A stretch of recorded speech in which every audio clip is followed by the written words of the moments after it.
He asked, do you think value investing is still relevant in a GDP decreasing world? And what about passive investing? Well, that is easy.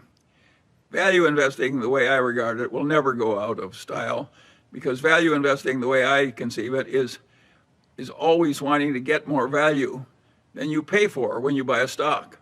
And that approach will never go out of style. Some people think that value investing is you chase companies which have a lot of cash and earn a lousy business or something. But I don't define that as value investing. I think all good investing is value investing. It's just that some people look for values in strong companies and some look for values in weak companies.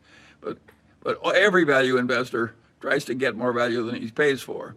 What is interesting is that in wealth management, a lot of people think that if they have 100 stocks, they're investing more professionally than they are if they have 4 or 5. I regard this as insanity, absolute insanity. I find it much easier to find 4 or 5 investments where I have a pretty reasonable chance of being right that they're way above average.